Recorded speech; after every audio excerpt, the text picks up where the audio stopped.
Plus tu as d'options, moins tu es heureux de celle que tu choisis. Et si la liberté de choisir était, en réalité, une source de souffrance? On nous a vendu l'idée que plus de choix égale plus de liberté. Et que plus de liberté égale plus de bonheur. C'est le fondement de nos sociétés de consommation. Mais un psychologue a passé sa carrière à démontrer le contraire.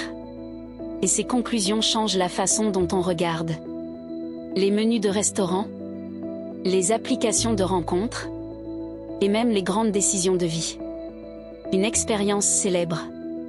Dans un supermarché, on installe 2 stands de dégustation de confiture. Le premier propose 6 variétés. Le second en propose 24. Le stand aux 24 confitures attire plus de curieux. Mais au moment d'acheter, les clients se paralysent. Résultat, le stand aux 6 confitures génère 10 fois plus de ventes. Plus de choix. Moins de décisions. Moins de satisfaction. Et ce n'est pas limité aux confitures. Des études montrent que des employés qui choisissent parmi trop d'options de retraite finissent souvent par ne rien choisir du tout. Des célibataires sur les applications de rencontres, noyés dans les profils, développent une incapacité croissante à s'investir vraiment dans une relation. Le psychologue Barry Schwartz appelle ça le paradoxe du choix. Quand les options se multiplient, 2 mécanismes s'activent.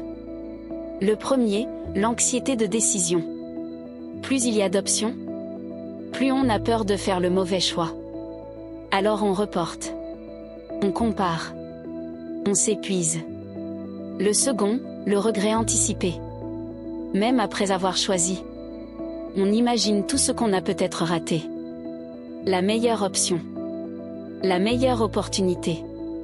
La meilleure vie possible. Et cette imagination ronge la satisfaction. Même quand notre choix était bon. On ne souffre plus de ce qu'on a. On souffre de tout ce qu'on n'a pas pris. La liberté de choix est réelle. Mais elle a un coût psychologique que personne ne mentionne. Parfois, la meilleure décision n'est pas la plus optimale. C'est celle avec laquelle tu arrêtes de chercher. Choisir, c'est aussi accepter de renoncer. Et les gens les plus satisfaits de leur vie ne sont pas ceux qui ont trouvé le meilleur choix possible. Ce sont ceux qui ont décidé que leur choix était bon.